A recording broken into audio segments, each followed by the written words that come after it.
1 Samuel capítulo 13. Guerra constante contra os filisteus. Saul tinha 30 anos quando se tornou rei e reinou por 42 anos.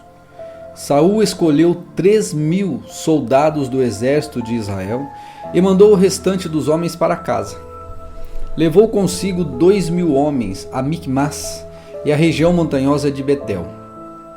Os outros 1.000 foram com Jonatas, filho de Saul, para Gibeá, na terra de Benjamim. Logo depois, Jonatas atacou e derrotou o destacamento dos filisteus em Geba. A notícia se espalhou entre os filisteus. Então, Saul colocou a trombeta por toda a terra anunciando, Saul tocou a trombeta por toda a terra anunciando: ouçam bem, hebreus! E todo Israel ouviu que Saul tinha destruído o destacamento dos filisteus e que agora eles odiavam os israelitas mais que nunca. Então os soldados israelitas foram convocados para se reunir a Saul em Gilgal. Os filisteus reuniram um exército de 3.000 homens, com 3.000 carros de guerra, 6.000 cavaleiros e tantos guerreiros como os grãos de areia na praia. Acamparam em Micmas, a leste de Bet-Aven. Os homens de Israel se viram em apuros e, como estavam sendo fortemente pressionados pelo inimigo, tentaram se esconder em cavernas, em matagais, entre rochas, em buracos e em cisternas. Alguns dos hebreus atravessaram o rio Jordão e fugiram para a terra de Gade e de Gileade. Enquanto isso, Saul permaneceu em Gilgal, e os homens que estavam com ele tremiam de medo. Saul esperou ali por Samuel durante 7 dias, conforme Samuel o havia instruído, mas ele não chegou. Vendo que os soldados debandavam rapidamente, Saul ordenou: tragam-me o holocausto e as ofertas de paz. E ele próprio ofereceu o holocausto. No exato momento em que Saul terminava de oferecer o holocausto, Samuel chegou. Saul foi ao seu encontro para cumprimentá-lo. Mas Samuel disse: o que você fez? Saul respondeu: vi que os homens estavam debandando e que o Senhor não chegou no prazo que havia prometido. Além disso, os filisteus estavam em Micmas, prontos para a batalha. Assim pensei: os filisteus estão prontos para lutar contra nós em Gilgal, e eu não pedi a ajuda do Senhor. Por isso me senti na obrigação de oferecer o holocausto. Você agiu como um tolo, exclamou Samuel. Não aguardou o mandamento que o Senhor, seu Deus, lhe deu. Se tivesse obedecido, o Senhor teria estabelecido para sempre seu reinado sobre Israel. Agora, porém, seu reinado não permanecerá, pois o Senhor escolheu um homem segundo o coração dele. O Senhor já designou esse homem para ser líder de seu povo, pois você não obedeceu ao mandamento do Senhor. Então Samuel partiu de Gilgal e subiu para Gibeá, na terra de Benjamim. Quando Saul contou os soldados que tinham estado ou que estavam com ele, viu que tinha cerca de 600 homens. Saul, Jonatas e os soldados que estavam com ele ficaram em Geba, na terra de Benjamim. Os filisteus acamparam em Micmas. 3 grupos de ataque deixaram o acampamento filisteu. Um para o norte, em direção a Ofra, na região de Sual, outro para o oeste, a Bet-Horon, e o terceiro rumou para a fronteira acima do vale de Ziboim, na direção do deserto. Naqueles dias, não havia ferreiros na terra de Israel, pois os filisteus não permitiam que os hebreus fizessem espadas ou lanças. Assim, sempre que o povo de Israel precisava afiar seus arados, enxadas, machados e foices, tinham de levá-los a um ferreiro filisteu. O custo para afiar um arado ou uma enxada era de 8 gramas de prata, e para afiar um machado, uma foice ou uma ponta de ferro de vara para tocar bois, 4 gramas. Por isso, no dia da batalha, ninguém em Israel tinha espada ou lança, exceto Saul e Jonatas. Nesse meio tempo, os filisteus mandaram um destacamento para o desfiladeiro de Miquimás. 1 Samuel capítulo 14. O plano audacioso de Jonatas. Certo dia, Jonatas, filho de Saul, disse a seu escudeiro: Venha, vamos ao lugar onde fica o destacamento dos filisteus. Mas Jonatas não contou a seu pai o que pretendia fazer. Enquanto isso, Saul estava acampado nos arredores de Gibeá, em volta da árvore de romãs em Migron, junto com cerca de 600 homens.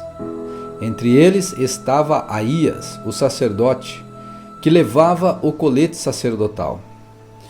Aías era filho de Aitube, irmão de Icabode, filho de Finéias, filho de Eli, que tinha servido como sacerdote do Senhor em Siló. Ninguém percebeu que Jonatas havia saído do acampamento. Para chegar ao destacamento dos filisteus, teve de passar por entre dois penhascos. Um se chamava Bozés e o outro Sené. Um ficava ao norte, de frente para Miquimás, e o outro ao sul, de frente para Geba. Jonatas disse a seu escudeiro: Vamos atravessar até o destacamento daqueles incircuncisos. Quem sabe o Senhor nos ajudará, pois nada pode deter o Senhor. Ele pode vencer com muitos guerreiros e também pode vencer com apenas uns poucos. Faça o que lhe parecer melhor, respondeu o escudeiro. Eu o seguirei para onde o Senhor for. Pois bem, disse Jonatas, vamos atravessar e deixar que nos vejam. Se disserem, fiquem onde estão, ou mataremos vocês, ficaremos parados e não iremos até eles. Mas se disserem, subam até aqui e lute, então subiremos. Será um sinal que o Senhor os entregará em nossas mãos. Quando os filisteus os viram chegando, gritaram: Vejam, os hebreus estão saindo dos buracos onde estavam escondidos. Então os homens do destacamento gritaram para Jonatas e seu escudeiro: Subam até aqui e nós lhe daremos uma lição. Venha, suba logo atrás de mim, disse Jonatas a seu escudeiro. O Senhor entregou os filisteus nas mãos de Israel. Então subiram, usando os pés e as mãos. Jonatas derrubava os filisteus, e atrás dele o escudeiro os matava.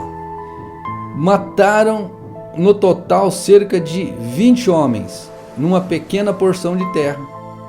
De repente o pânico tomou conta do exército filisteu, tanto no acampamento como no campo, também nos destacamentos e nos grupos de ataque. Naquele instante houve um terremoto, e todos se encheram de temor e ficaram aterrorizados. As sentinelas de Saul em Gibeá de Benjamim viram que o imenso exército dos filisteus começou a debandar em todas as direções. Saul ordenou ao povo: façam uma chamada, verifique quem está faltando. Quando fizeram a chamada, descobriram que Jonatas e seu escudeiro não estavam ali.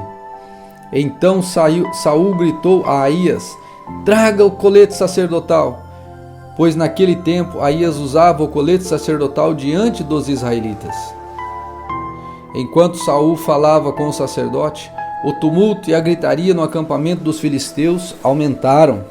Então Saul disse ao sacerdote: não precisa mais usar o colete. Então Saul e todos os soldados correram para a batalha e encontraram os filisteus matando uns aos outros. Havia grande confusão por toda parte. Até os hebreus, que haviam antes deserdado para o lado dos filisteus, se rebelaram e se uniram a Saul, a Jonatas e ao restante dos israelitas. Quando os homens de Israel que fugiam ou que haviam se escondido na região montanhosa de Efraim, ouviram que os filisteus fugiam, também os perseguiram. Assim, o Senhor livrou Israel naquele dia, e a batalha continuou até além de Bet-Aven. O juramento insensato de Saul.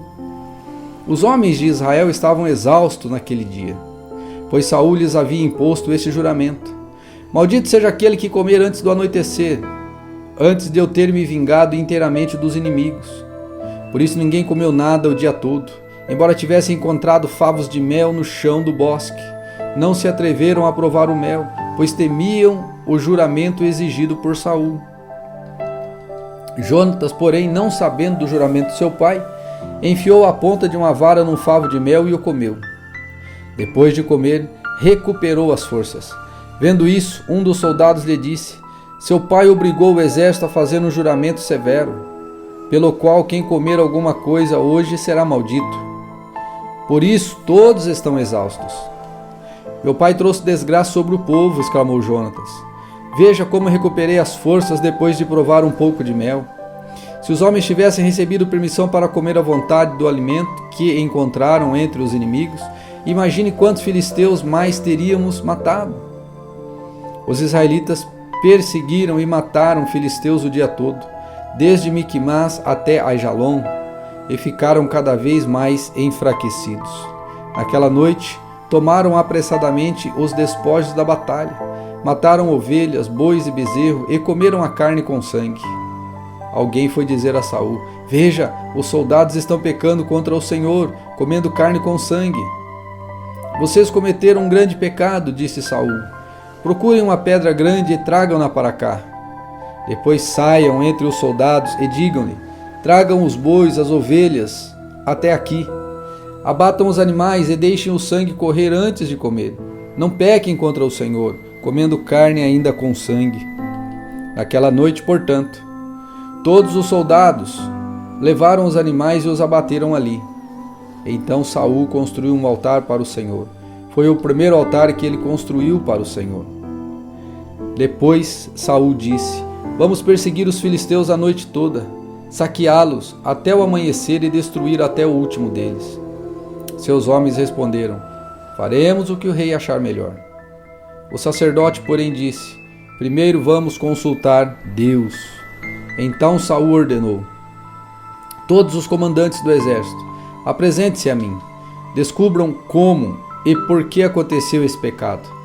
Tão certo como vive o Senhor, aquele que resgatou Israel, o culpado morrerá, mesmo que seja meu filho Jonatas. Contudo, ninguém lhe disse nada. Saul disse a todo Israel: Jonatas e eu ficaremos aqui, e todos vocês ficarão ali. E os homens responderam: Faça o que o rei achar melhor. Em seguida, Saul orou: Ó Senhor, Deus de Israel, mostra-nos quem é o culpado e quem é inocente. Por sorteio, Jonatas e Saul foram escolhidos como sendo os culpados, e o povo foi declarado inocente. Saul disse: Façam outro sorteio entre mim e Jonatas. E Jonatas foi escolhido como culpado. Diga-me o que você fez, ordenou Saul. Provei um pouco de mel, confessou Jonatas. Foi apenas uma pequena porção na ponta de minha vara. Estou pronto para morrer. Então Saul disse: Sim, Jonatas, você deve morrer. Que Deus me castigue severamente se você não for morto por isso. Os soldados, porém, disseram a Saul: Jonatas conquistou esta grande vitória para Israel. Acaso ele deve morrer? De maneira nenhuma. Tão certo como o Senhor vive, ninguém tocará num fio de cabelo da cabeça dele, pois hoje Deus o ajudou a realizar um grande feito. E assim salvou o povo. E assim o povo salvou Jonatas da morte. Então Saul deixou de perseguir os filisteus, e eles voltaram para a sua terra. Depois que Saul havia se firmado como rei de Israel, lutou contra seus inimigos ao redor, contra Moabe, Amon e Edom, contra os reis de Zobá e contra os filisteus. E, para qualquer lado que se voltava, era vitorioso. Realizou grandes feitos e derrotou os amalequitas, livrando Israel de todos os que haviam saqueado. Os filhos de Saul eram Jonatas, Ibosete e Malquissua. Também tinham duas filhas, Merabe, a mais velha, e Mical, a mais nova. A esposa de Saul se chamava Ainoã, filha de Aimaas.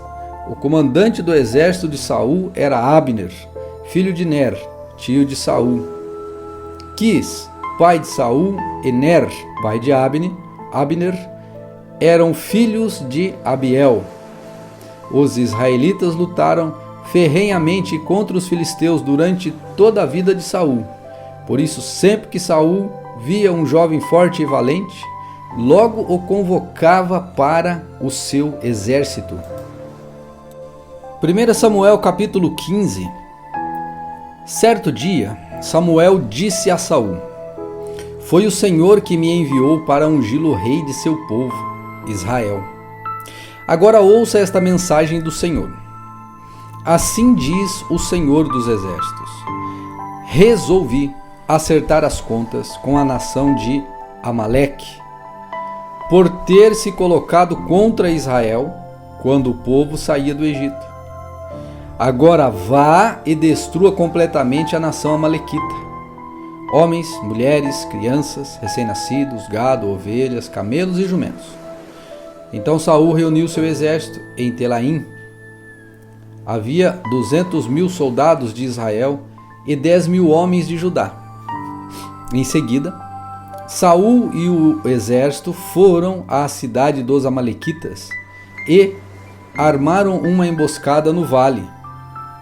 Saul mandou este aviso aos queneus: Afastem-se de onde vivem os amalequitas, para que não morram com eles, pois vocês demonstraram bondade a todos os israelitas quando eles saíram do Egito. Então os queneus saíram do meio dos amalequitas. Saul atacou e derrotou os amalequitas desde Avilá até Sur, a leste do Egito. Capturou Agag, o rei amalequita, e destruiu completamente todo o povo. Saul e seus homens pouparam a vida de Agag, bem como o melhor das ovelhas, do gado, dos bezerros gordos e dos cordeiros. Destruíram apenas o que não tinha valor ou que era de qualidade inferior. O Senhor rejeita Saul. Então o Senhor disse a Samuel: Arrependo-me de ter colocado Saul como rei, pois ele se afastou de mim e se recusou a obedecer às minhas ordens. Samuel ficou tão frustrado ao ouvir estas palavras que clamou ao Senhor a noite toda. Na manhã seguinte, bem cedo, Samuel foi procurar Saul. Alguém lhe disse: Saul foi para a região do Carmelo, onde levantou um monumento para si mesmo, para si próprio. Depois seguiu para Gilgal. Quando Samuel finalmente o encontrou, Saul cumprimentou-o com alegria. Que o Senhor o abençoe, disse Saul. Cumpri a ordem do Senhor. Samuel perguntou: Então o que é esse balido de ovelhas e esse mugido de bois que estou ouvindo? Saul respondeu: É verdade que os soldados pouparam o melhor das ovelhas e dos bois que pertenciam aos amalequitas, mas eles vão sacrificá-los ao Senhor, o seu Deus. Quanto ao resto, destruímos tudo. Então Samuel disse a Saul: Basta, ouça o que o Senhor me disse a noite passada. O que foi? Perguntou Saul. Samuel respondeu: Embora a seus próprios olhos você se considerasse insignificante, não se tornou o líder das tribos de Israel? Sim, o Senhor o ungiu rei sobre o povo. Então o Senhor o enviou numa missão e disse: Vá e destrua completamente os pecadores, aqueles amalequitas. Lute contra eles até exterminá-los. Porque você não obedeceu ao Senhor? Porque tomou apressadamente os despojos e fez o que era mal aos olhos do Senhor? Mas eu obedeci ao Senhor, insistiu Saul. Cumpri a missão que ele me encarregou. Trouxe o rei Agag, mas destruí todos os outros amalequitas. Então meus soldados trouxeram o melhor das ovelhas e dos bois, bem como o melhor dos despojos, a fim de sacrificá-los ao Senhor, nosso Deus, lá em Gilgal. Samuel respondeu: O que agrada mais ao Senhor, holocaustos e sacrifícios ou obediência à voz dele? Ouça, a obediência é melhor que o sacrifício, e a submissão é melhor que as ofertas de gorduras ou as ofertas de gordura de carneiros. A rebeldia é um pecado tão grave quanto a feitiçaria. E persistir no erro é um mal tão grave quanto adorar ídolos. Assim como você rejeitou a ordem do Senhor, ele o rejeitou como rei. Saul suplica por perdão. Então Saul confessou: sim, pequei. Desobedeci às suas instruções e à ordem do Senhor, pois tive medo do povo e fiz o que eles exigiram. Agora imploro que perdoe meu pecado e volte comigo, para que eu possa adorar o Senhor. Samuel, porém, respondeu: não voltarei com você. Uma vez que você rejeitou a ordem do Senhor, ele o rejeitou como rei de Israel. Quando Samuel se virou para ir embora, Saul tentou detê-lo, segurando a barra de seu manto, que se rasgou. Então Samuel lhe disse: hoje o Senhor rasgou de você o reino de Israel e o entregou a outro, alguém melhor que você. E aquele que é a glória de Israel não mente nem se arrepende, pois não é ser humano para se arrepender. Saul implorou novamente: sei que pequei, mas por favor, pelo menos honre-me diante das autoridades de meu povo e diante de Israel, ao voltar comigo para que eu possa adorar o Senhor, o seu Deus. Por fim Samuel concordou e voltou com ele, e Saul adorou o Senhor. Então Samuel disse: traga-me Agag, rei dos Amalequitas. Agag veio cheio de esperança e pensou: com certeza a ira deles já passou e eu fui poupado. Mas Samuel disse: assim como sua espada matou os filhos de muitas mães, agora sua mãe ficará sem filho. E Samuel cortou Agag em pedaços diante do Senhor em Gilgal. Depois Samuel foi para Ramá, e Saul voltou para casa em Gibeá, sua cidade. Até o dia em que morreu, Samuel não voltou a ver Saul, embora sempre lamentasse o que aconteceu com ele. E o Senhor se arrependeu de ter estabelecido Saul como rei de Israel.